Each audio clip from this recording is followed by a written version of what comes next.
Good morning, good afternoon, and good evening. Yes, this is All Things Black Politics live here from Washington, D.C. I'm your host, Leon Rock, and today we have a special guest here in Boston, Massachusetts, by the way, and he is one of the best representatives that I know in the city of Boston, and that is Representative Russell Holmes. Yes, Russell Holmes, he represents District, if I'm not mistaken, District 6, Suffolk Correct. County, District 6. And he's an amazing representative, to say the least. And let me give you a little introduction into Russell Holmes. He is a Boston resident and has been a Boston resident for many years. He is an amazing representative who represents this district. And before I even, well, you know something, other than me talking about Russell Holmes, let Russell Holmes talk about Russell Holmes. Russell Holmes, welcome to the All Things Black Politics broadcast. Thank you so much for having me. I will say I had a conversation just on yesterday about just being a servant leader. My goal is to just serve the community, not to necessarily be recognized, but to do exactly what Christ said. Don't let one hand know what the other hand is doing, and try our best to serve everyone we can, and then let my rewards be in heaven and not here on earth. And so thank you all for joining me on Praise Radio today and All Things Black Politics. And I'm certainly ready, because I can say to you all the time, Mr. Rock, people say to me, well, what's your number one priority? And I tell folks I represent a district that you can't have one number one priority. There's just so many challenges happening in the district, in Dorchester, Mattapan, and Roxbury, and Hyde Park, and all the areas of our neighborhood. If you had just one number one priority, you would fail in these roles. And so thank you for having me. And been in office, as you say, as an introduction, I've been in office now for my 7th term. And unfortunately, but I guess fortunately in some ways, I am the longest serving member of the Black and Latino caucus. When I first arrived, you had Gloria and Byron and Ben. They had been there for 30 years. And who knew that 13 years later that the longest serving person would be me after 13 years. But it was good to be there with folks when I first got there who had been there for a long time, on the 4 or 5 speakers. And then you had Jeff and Cheryl Coker Rivera. So it was good to have some midterm people, and Linda Dorsino Forey. And then you had me and Carlos Enriquez coming at the same time. But now we've grown from 9 members in the caucus when I was first elected to 25, but then now 24, because Representative Sanchez decided to go be Secretary of Veteran Affairs. And so to go from 9 to 24 in 12 or 13 years is remarkable in the building. So I'm ready whenever you are, and I will take questions with anyone who calls in as well. Sounds good. So, Representative Holmes, you said that you've been actually a legislator, the longest standing legislator now. Black Latino, Yes, with the Black and Latino caucus. And actually, I'm familiar with Doris Bunty and Mel King, the late Mel King, and a whole host of other legislators that came before you, including, the folks. Sandra Graham. Yes. Some amazing folks. And you're following in many ways in their footsteps, but making footsteps of your own, particularly in your district. And by the way, your district is an amazing district of Dorchester, Mattapan, Hyde Park, Roslindale, and Jamaica Plain.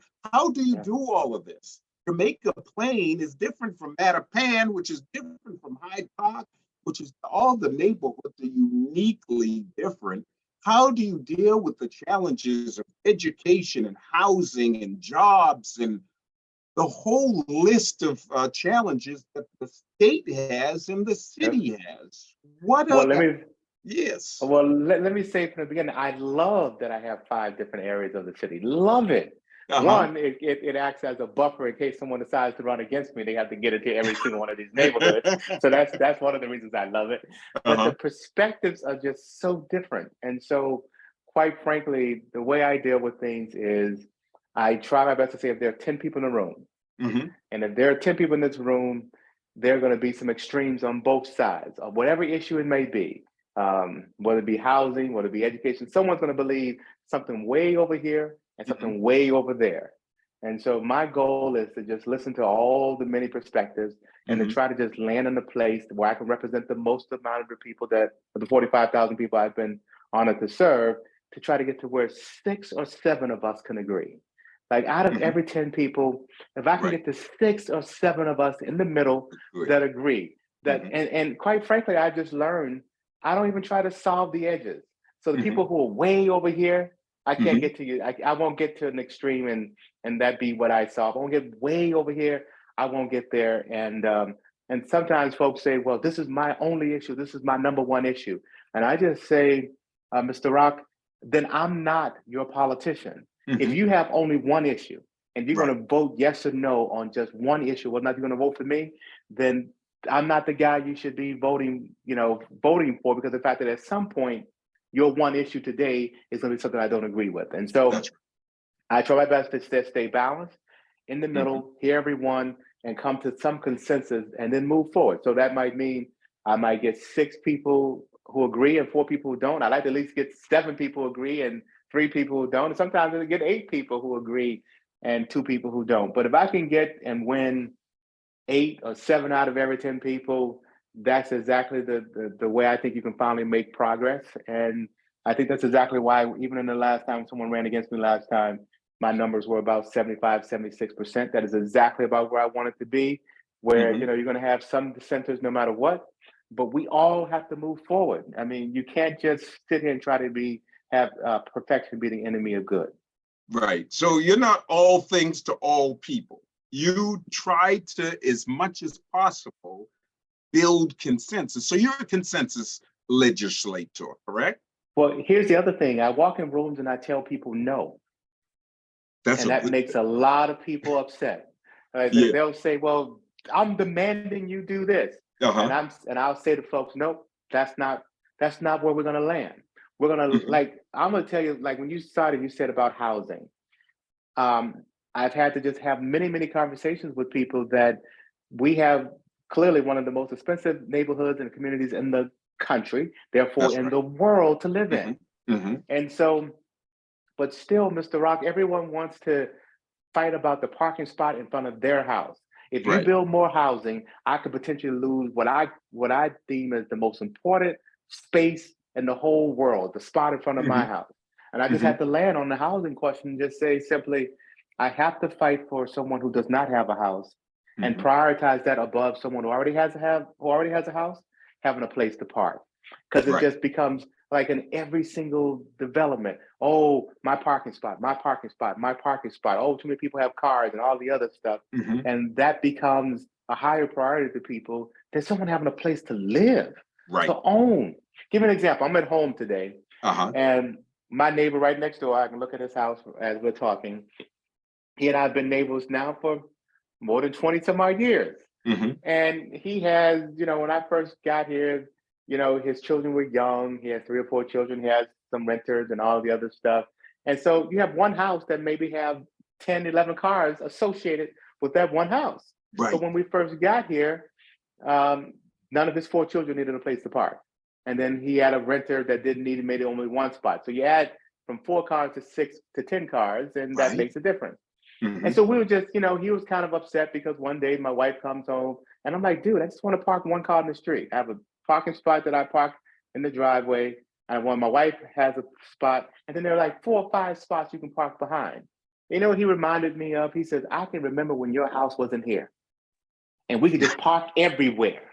We could park on your hill, we could park on the thing. And it was just a reminder that to me, I was saying, wow, this guy thinks more highly of the fact that he doesn't have a parking spot than the fact that this is how my wife and I have grown our family, had economic wealth, been able to have a place to live. Look at all the benefits I bring to this community. From my perspective, I clean my street. I do all of these things. I know you do. I'm 311 and I'm solving it, but all of that stuff means nothing compared to, did you have a place to park? And so just thinking about just the challenges we have in this city around parking, around housing, I have to find places for people to live. Sorry for that long explanation. No, actually, housing is important. Yes, it is. And let's talk about housing for a minute.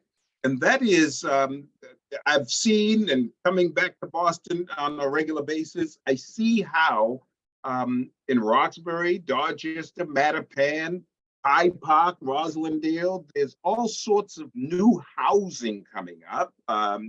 Congratulations for Boston, much needed. But many of the housing that is coming up is not actually for low-income people. It's actually, in many ways, for moderate to market rate housing. How do we address this? How does the state and city, I know you're a state representative, so it's dollars and cents coming from the state, but how does the state and the city address the crisis of low-income housing? So, Mr. Rock, so let me say it this way. We don't have to solve the market problem. The market problem is going to solve itself, right? That's right. So what do we have to that's not even something I even put in the conversation. Y'all can go buy your houses and sell your houses, and most of the market is almost all housing, right? Correct. But Massachusetts is actually a special state. It's special around housing in multiple ways. One example is, if you arrive in this state, we are the only state, if you arrive here and you and a child, we have a state here where we say you have a right to housing. We will find you housing, even if that means we have to pay to put you in a hotel.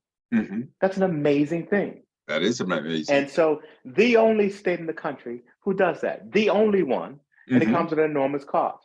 2, 3, 4, or maybe 5 at the max states in this country have our own state affordable housing. So, obviously in the 60s and the 70s, the feds were doing all the things they could. Nixon stopped it in the early 70s, but there was this enormous amount of affordable housing built around the country, and Nixon then stopped it. But we also made it so that you can have state housing, and so we have our own state housing systems. But then even beyond that, we have it so that the Black and Latino caucus, we meet with the governor, the former governor. We used to meet with him every quarter. The new governor, actually, we just met with, and she says, hey, we know you've been meeting regularly with the governor every quarter, but now we're going to meet monthly. She said, because we believe the Black and brown issues are so important, right? I say all of that to say, we were having a meeting, and I said to the former governor, Charlie Baker, I said to him, Charlie, you've been in office now, I don't know, 4 or 5 years at that point. And you've done a lot of building across the state around affordable rental housing. Rental. Why don't we do some stuff around affordable ownership housing? And so literally, he was like, well, I don't know why we don't do this. And so he called in Crystal Courtenay, who was the undersecretary at the time, and now who's the head of mass housing. He brought him to the next caucus meeting, and we had this conversation. We just said, hey, why don't we build an affordable ownership? And Crystal looked over at the governor and said, hey, because you haven't given me instructions to do that. And we were like, oh, that solves that problem. Okay. Just give her some instructions so we can go and do it. And so literally, unfortunately, the GE deal fell apart. And when the GE deal fell apart, there became $80 million available. And we immediately took that $80 million and built out what we call Commonwealth Builders Fund, which now has a focus around Black and brown communities, getting money into ownership for people's property. So literally, it might cost $450,000 to build this house. But we as a state will literally write a check for $150,000 and pay down that house to $300,000 so that someone can then pay $300,000 and not the $450,000. We do have a 20 or 30 year restriction on them being able to go out and sell the house into the market and things of that nature.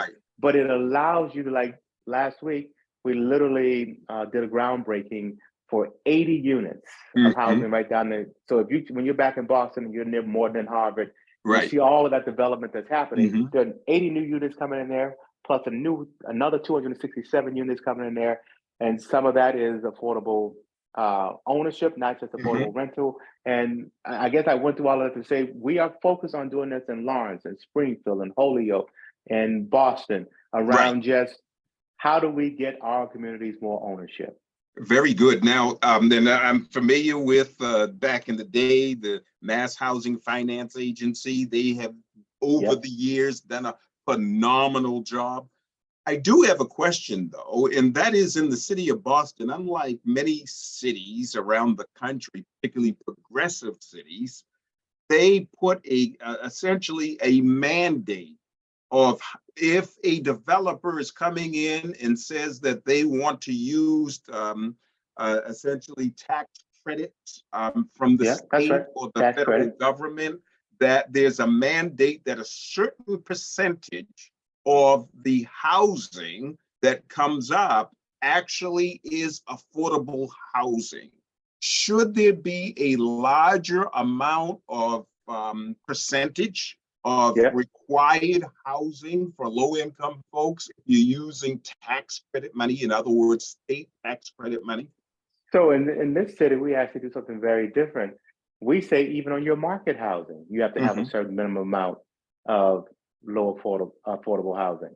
And so even if you want to build, and I haven't put a single dollar in from the state of the city, we say a minimum of 13%. Sorry, I'm on my phone, so I apologize that I keep going in and out. People calling and texting and things, so I apologize. We say even in those, you must do at least 13%. That number we're hoping it goes up to 20. It's what the mayor has done to look to take it up to 20%. But certainly we have many, many rules for both state and federal input on affordable housing that we restrict, whether or not it's going to be 40, 60, 80, 100% AMI. And so what's interesting though, in the community, when we have this conversation about housing, our community sees affordable housing as a place where you just put poor people. And so we have this resistance. We don't want any affordable housing in our neighborhood. You don't want affordable housing. What do you think that housing's for? I keep asking people. Yes. Yeah, for your daughter, your sister, your cousin. Correct. And so why did, so we have, even in our community, the Black community, we'll go build something. They're like, well, we don't want that because that's going to just bring the wrong clientele. And we have to sometimes push back and say, clientele is your people. That's right. That's right. And so I'm a strong yes to getting that number as high as we can. There are some federal and state restrictions that we do already, and city that already has some as well. So absolutely. I'm gonna go off just the camera just to respond to a text, but I'm right here listening to That's you. okay, and you're good. And we're here with Representative Russell Holmes. We're talking about everything about the body politic here in Boston, Massachusetts. I'm your host, Leon Rock, and I'm here in Washington, D.C. It's a great conversation with Russell Holmes, who represents Suffolk District number 6. He is the longest standing state representative in Boston, Massachusetts right now, actually in Massachusetts, period. We're talking about housing, but we're going to move over to education, if you don't mind, Representative Holmes. And that is in education, and I understand that you're the consensus builder.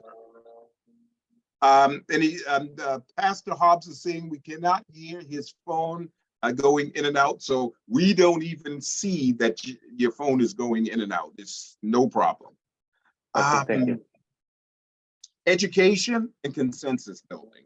I'm going to try to weave the two into a conversation about what has been a decision by let us say the voters have voted that they want an elected school committee. But the mayor, and I'm not trying to put you in the middle of this, but you can put me in am. it, no problem. Yet the mayor has made a decision that she essentially voted against and vetoed a bill that came before the city council to allow an elected body, a fully elected body. She wants still a hybrid, even though the voters, even in your district, voted for an elected school committee. Consensus building, what should be done on education and the Boston School Committee? Okay, so the consensus builder in me says clearly we should at least have a hybrid. I'm a fan of a fully elected school committee. So, but the consensus would be, I think we would land and say, let's go with a hybrid, get the mayor 4, we keep 9, or whatever the amount it is they would like to try to do. My talk on this, or my thought on this is this, right? If we draw districts that are in alignment with the city council districts, I would not be happy with that though. Let me tell you why. Because many of the students in our public schools come from Black and Brown and Asian communities. And so I think we should draw lines for our school district by using a scalar plot for where the kids live. So if there are 55,000 kids in our schools, and if you want, I don't know, 7 people on the body, take the scatter plot for last year's kids and draw 7 seats for who attends our schools. So I'm on the end of, I would say you could be I'm on the extreme end on this one and say I want to completely elect the school committee. And not only do I want to completely elect the school committee, I want a school committee that aligns with who's in the schools and not just simply with who's drawing a city council district, which is probably where they're going to land. And so I think that I'm clear with the mayor on what I would want here, but once you get in power, things look a little different because that's right. Clearly when she was a city councilor, she was absolutely down for a hybrid, at least, school committee. But Correct. she just said that with so much influx happening with the state now, because the state was coming in and we were looking to take over the school system. And I'm not a big fan of that. I'm not a big fan of us coming in and taking it over and not having local control, because you can't go spend, I think, $1.2, $1.3 billion of Boston money and give that to someone who doesn't live in Boston. I don't agree with that. But I do like the fact that we did have oversight, and we're going to, and Commissioner Raleigh is putting the oversight that the state had to have. We have a certain expectation that we're going to have for our schools.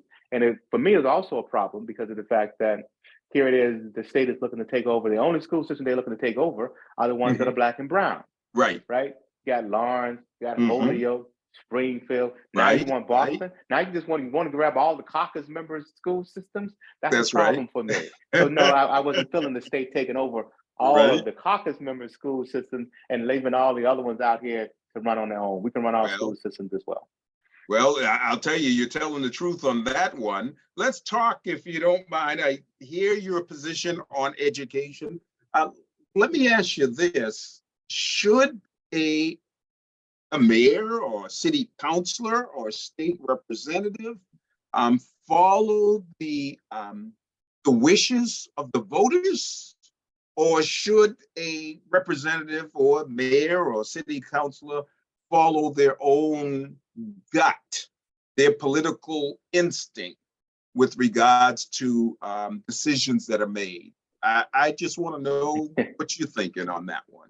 Well, I'm mixed on both, right? So here's what happens. As you sit as the state rep, you sit in a meeting with 160 other reps. And I'm in Ways and Means, and I hear things from all across this Commonwealth. And so my goal is to bring the voice of the 45,000 people I represent to that body. But it's also to say, well, what is in the best interest of the entire Commonwealth, not just the people who I represent? And trying to balance that, that's still that consensus. I still need to get over the finish line, something that I want to pass. And so I believe that we get very parochial. And so someone, like I said, with their parking spot, with their neighborhood, they become very isolated and very focused just on the issue that's at hand about how it's going to impact them and them only, and not looking holistically at what it is we want for the entire city or for the entire neighborhood or for the entire district. And so I think there should be a balance. You have to listen to your constituents, or they won't be your constituents. They're going to kick you out, right? So you have to do that, but you have to also, I believe, have more of an awareness of everything that's happening in the community. Like, I still go to each one of my neighborhood meetings, all of them. I don't send staff to neighborhood meetings. I go there myself. And so when you go to 17 different neighborhood meetings a month, the neighborhoods are very different. You're going to hear very different perspectives. Mhm. And so I might be in this neighborhood meeting here, and you might feel this way, and that might be the pulse of this neighborhood. But let Right. me just tell you, I still, Mr. Rock, remind myself that represent 45,000 people, Mhm. right? So even if I had 45 people who are all my constituents in one room, Mhm. I still only have 1 in 1,000 people who I represent in that room, Right. right? And so um, it's always tough to just try to balance, and most community meetings gonna have maybe half of that, right? So 20. Mhm. So it's like I don't want to over sample the people who Mhm. are in the room about an issue. And so Right. try to balance that is what I try my best to do. Is hear everybody and then hear who's loudest about who's most concerned. Here's the other thing I'm gonna say. Uh-huh. Um, the other thing that happens in community meetings is, who shows up for them? Mhm. Owners, Owners. right? Mm. So that community meeting is typically older folks. Mhm. It is typically owners of property. Right. It is typically no immigrants or very few Mhm. immigrants. It's Wow. typically not very not people of an age of Mhm. 45 and below. You don't have any Right. teenagers, no Mhm. children, Mhm. no early adults unless they bought a house or something of that nature. Right. And so you're hearing from a very finite group on the topic. What Right. about all of these other people who are just not even in the conversation? And Uh-huh. so you're trying to balance a conversation that I'm trying to do what's best for everyone, not Mhm. just the ones who own property, most interested, older folks who show up for neighborhood meetings. And so that is also the challenge in that question that you asked. Yeah, that's a big jump. Where did you get your underpinning of experience and knowledge in doing this stuff, doing the politics the way you do? You're a natural, to say the Well, least. well, thank you. And Um, what happened? Who?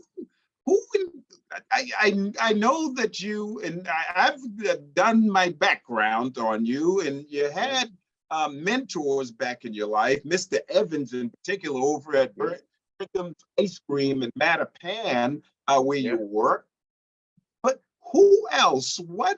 How did this underpinning of knowledge come from, and your ability I'm to I'm a work the Southern guy. room? I'm a Southern guy, right? So Uh-huh. it all begins with my grandfather, who was a Okay. postmaster in a Uh-huh. small town of 2,500 people, started by Hmm. former slaves. Um, so let me just say to you, Mr. Rock, I grew up, and it wasn't until Roots came out in 1976. Uh-huh. So I was born in 69, came out in 1976. I grew up in a small town. My dad was here in Boston and Mattapan, and so I would come here for the summers and spend most school years with my mom, who was was still down south, but they had me when they were children. And it Hmm. wasn't until Roots that I even did not realize that the world was not mostly Black, right? Hmm. So you grow up in a small town of 2,500 people, the Uh-huh. mayor, the teacher, Right. everybody basically is Black, right? You Yes. see white folks just kind of drive through when they're Hmm. coming through town. And then I would come up here, land in Mattapan, and you already know, even Mattapan, when I was, in the 80s, it was already Black, basically. So I Right. just thought, hey, we control Hmm. the world. And it Hmm. wasn't until Roots that I learned. I had to go ask my mom when Roots came out, how is it that Black people let white people do this? Uh-huh. Don't we run everything? I don't understand. How is it that this is even possible? Yes. And that wake up call. So my underpinning on listening to Hmm. grandfather, Hmm. Hmm. grandfather. My mom has 11 brothers and sisters. My Right. dad Right. has 5. So, Hmm. there's a whole 18, Right. 19 of them Right. above me. Then each one of them Right. had a large family and Uh-huh. cousins.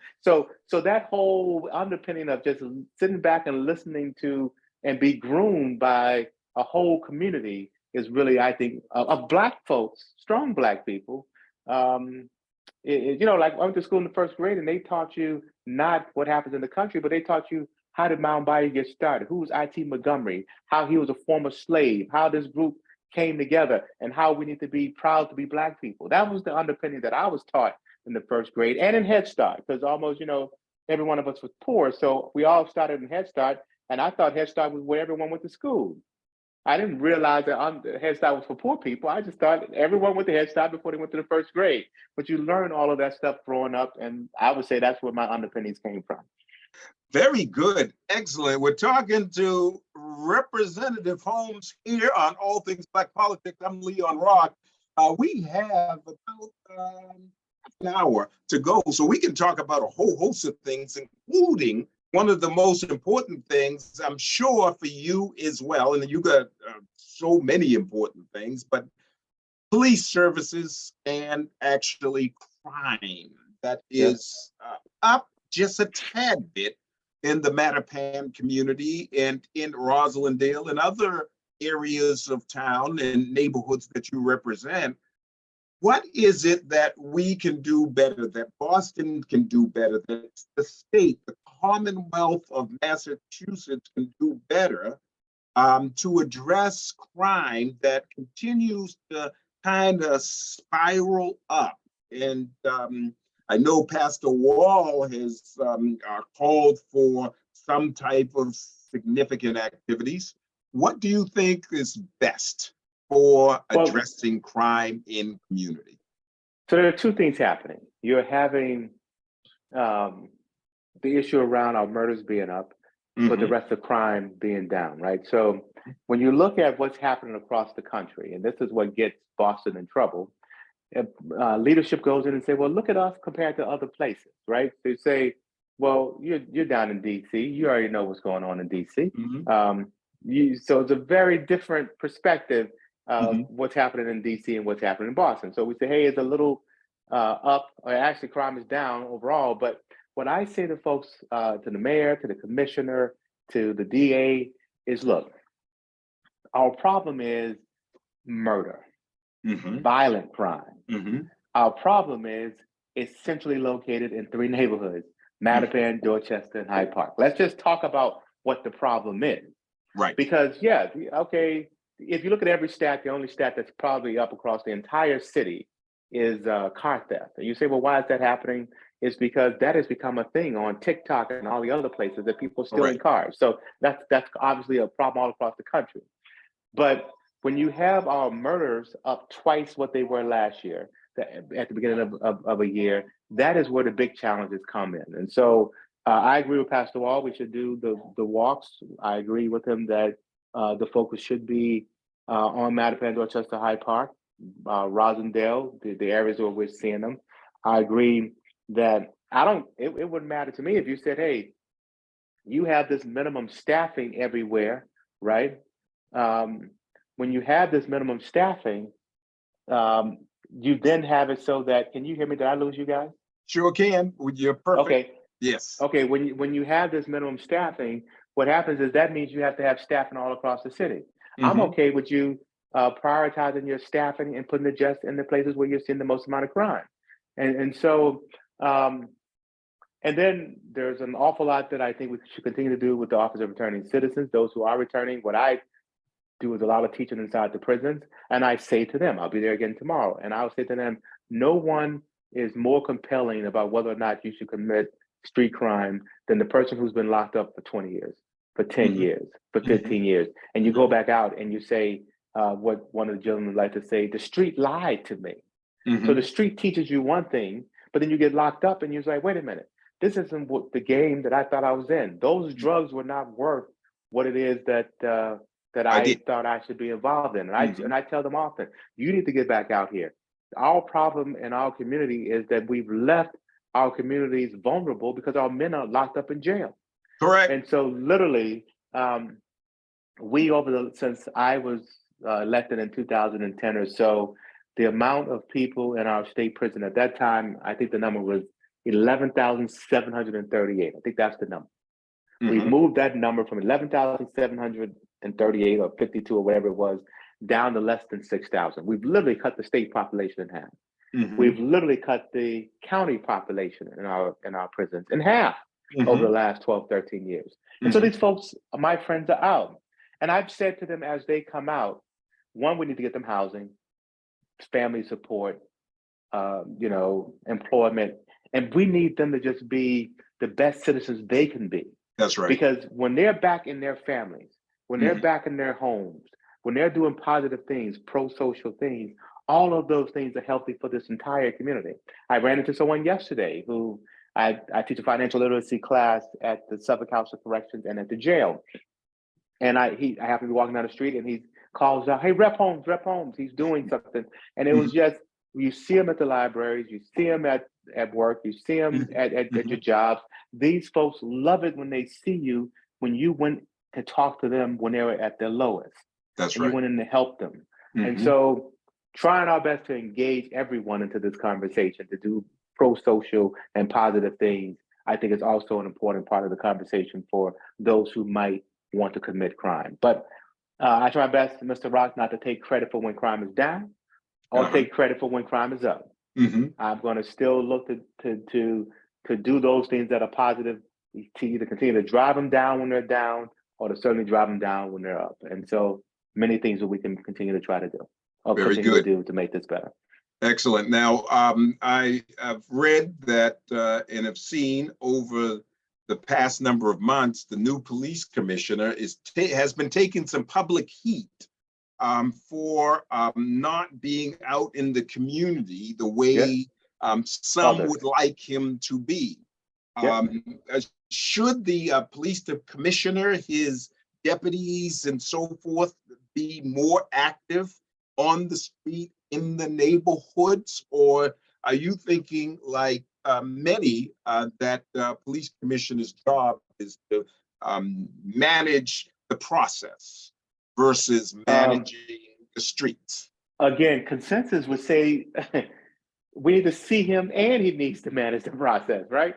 Okay. So you should see him enough that he's on the crime scene saying, "I have this under control," and he should be actually having it under control. So I've met with Commissioner Cox on a number of occasions, and we've, the Black and Latino caucus, we get together every other week, but the elected of color get together every 2 weeks as well. And he's come and he's had a conversation with us, and he's very competent, very aware of what's happening on the street. But his personality is not one that shows up for every shooting. Right. And so you have to balance, he has to balance, in the conversation that we had this literally this conversation of having, do you want to raise the profile of every shooting by you being there and having it so that the conversation becomes, look at all these shootings that are happening all across the city and look how often the commissioner's out, or do you want to try to address the shooting? It's still his call. It's him who does it. I'm not the police commissioner.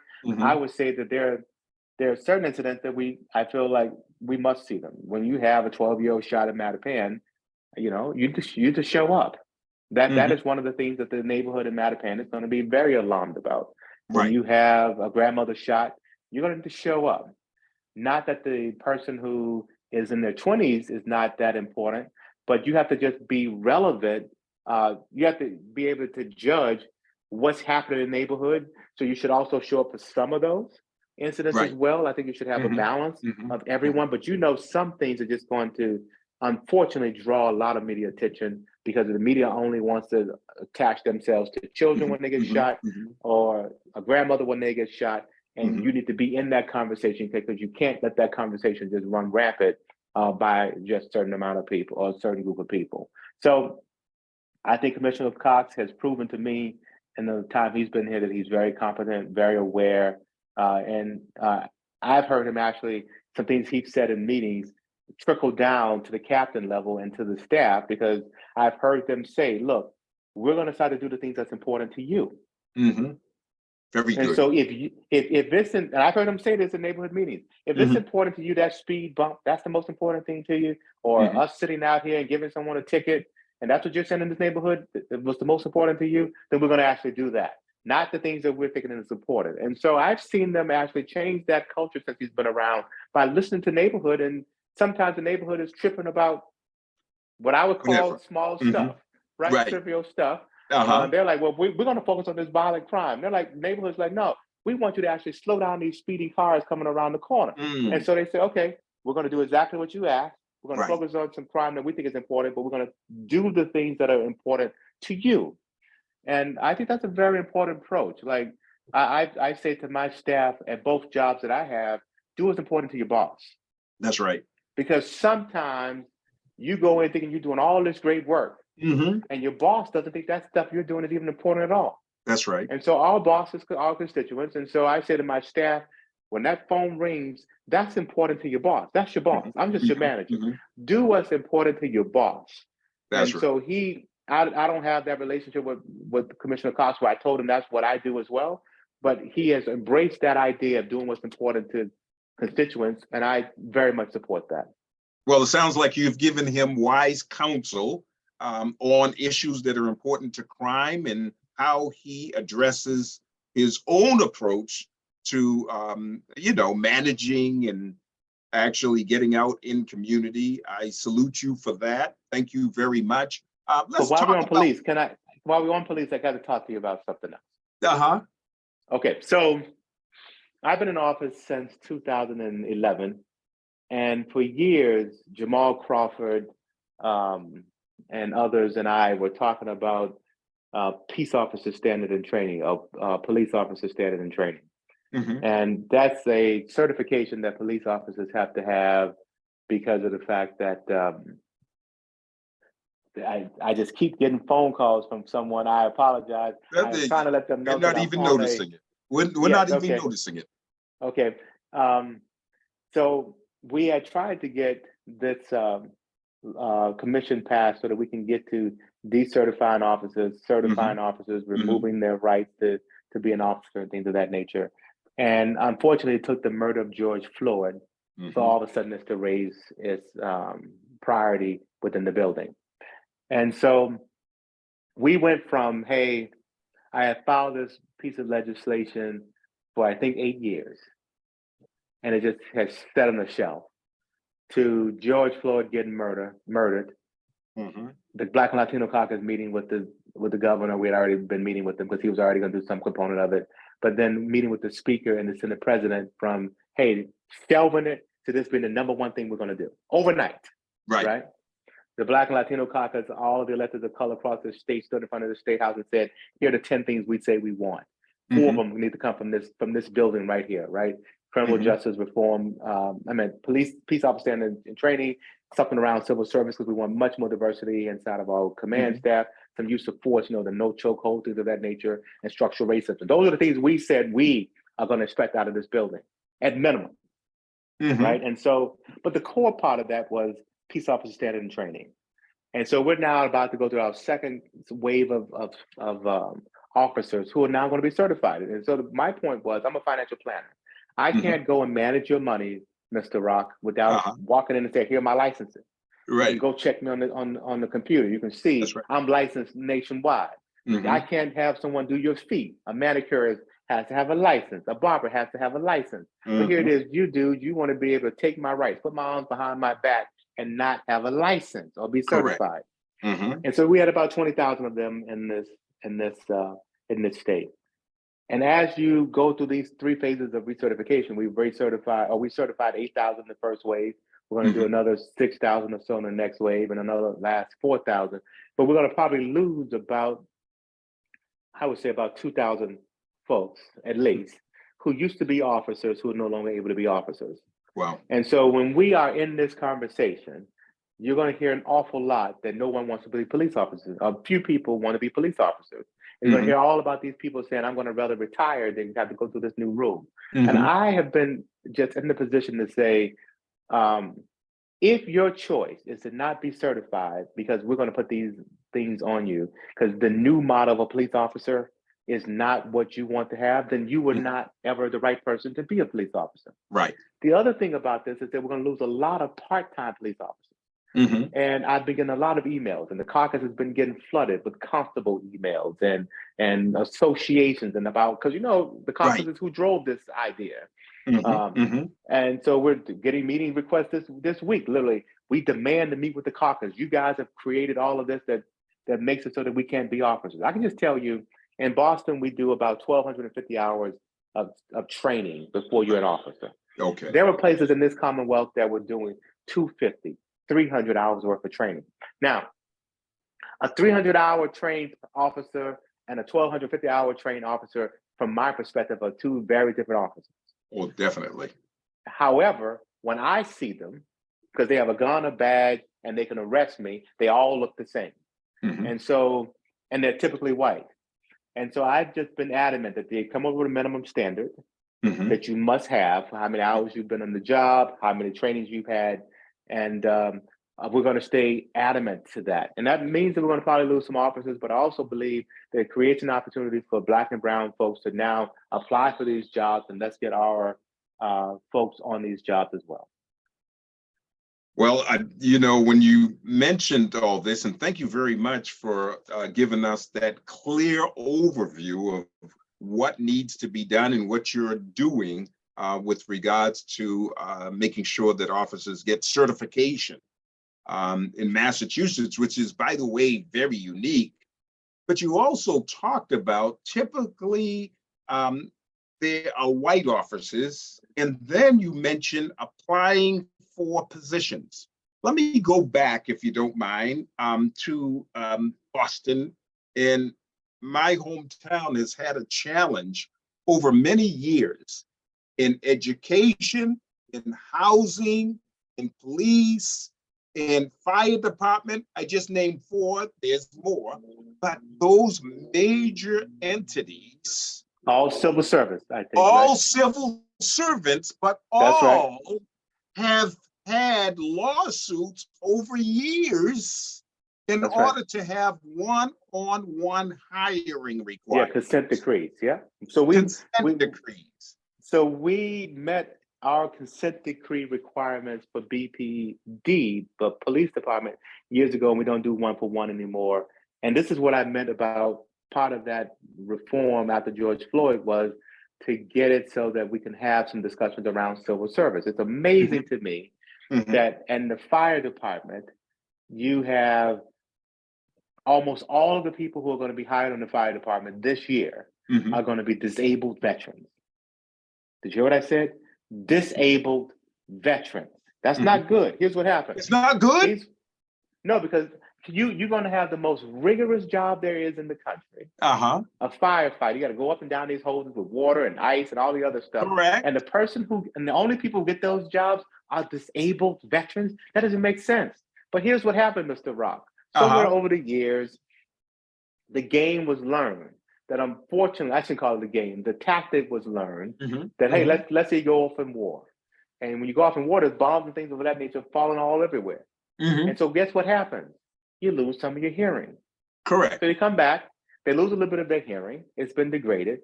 And that is the disability. And so you go over, you get it, your hearing evaluated, and now you're disabled. But everything else is fine. Right. And so and then what happens is, let's say you're a disabled veteran and you score 75, and I score 90, or 95, or 100. You still get the person who's a disabled veteran and that scores 75 is still higher than me on the list. Right.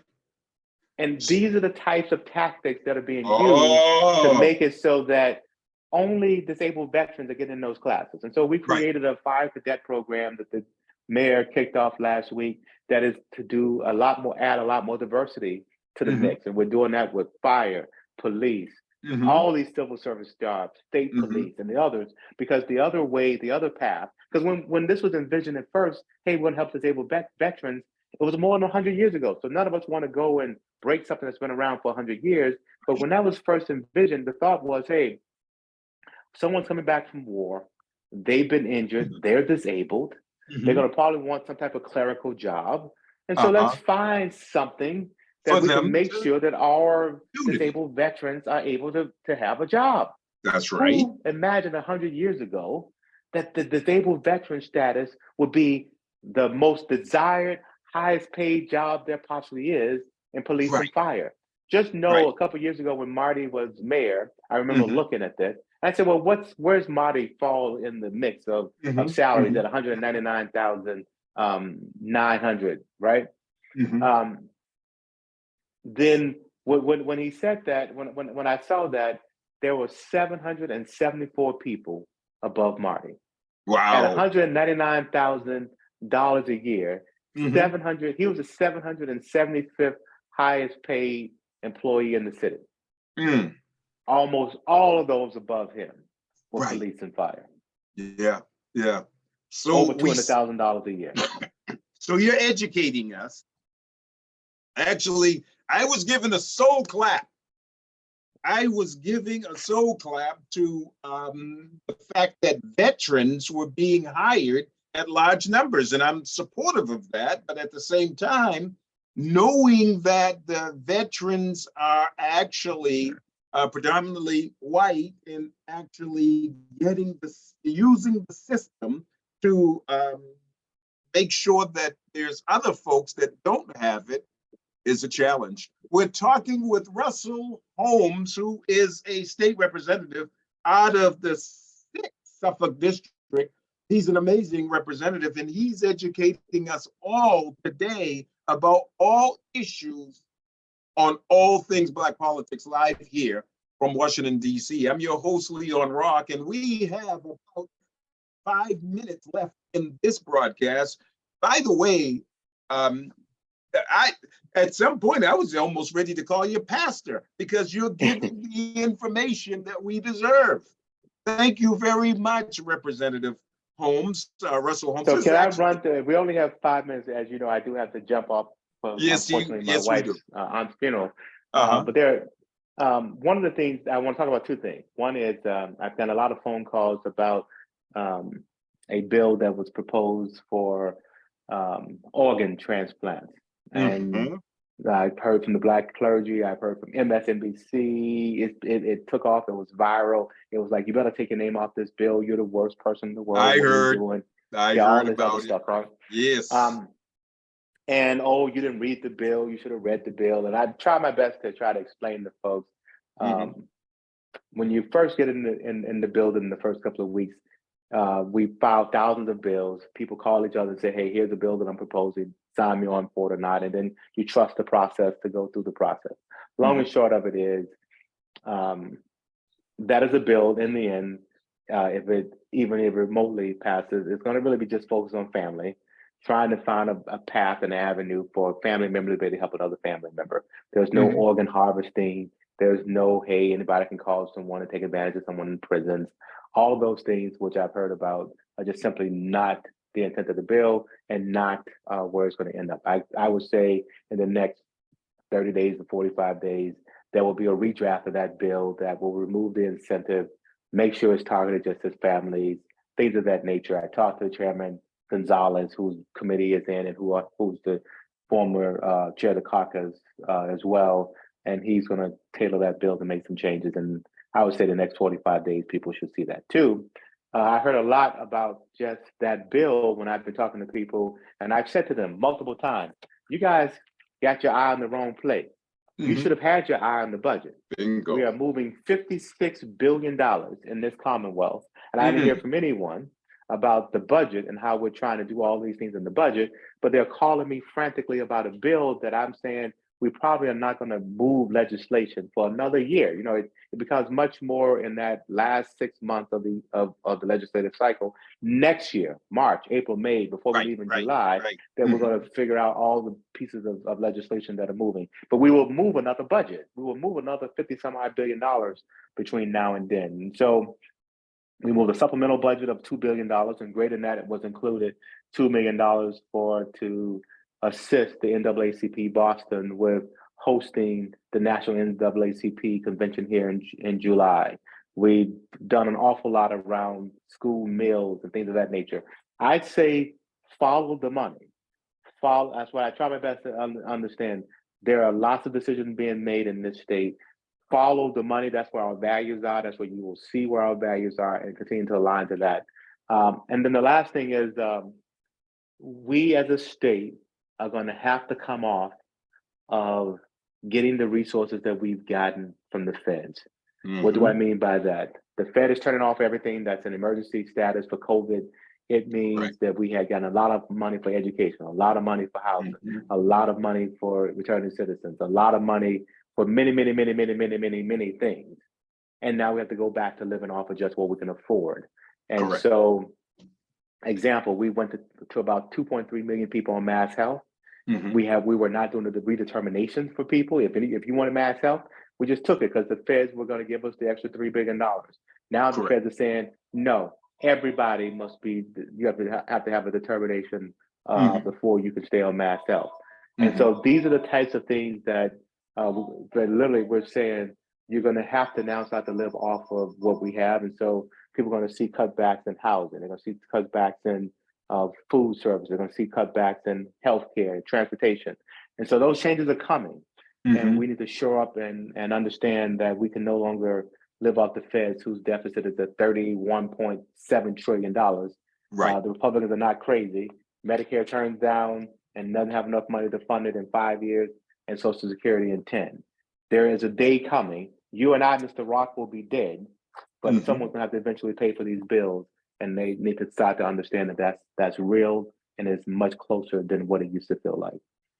Wow, you've heard it all from Russell Holmes, a state representative from the 6th Suffolk District. We appreciate you coming in on All Things Black Politics and talking everything. I mean, the only thing we didn't cover, well, there's a lot, but health was one of them that I wanted to cover, but we'll cover it the next time you're here. Yes.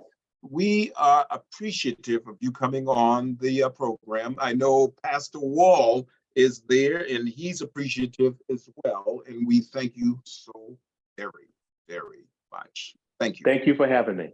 Okay, you have a good day. You too. Bye now.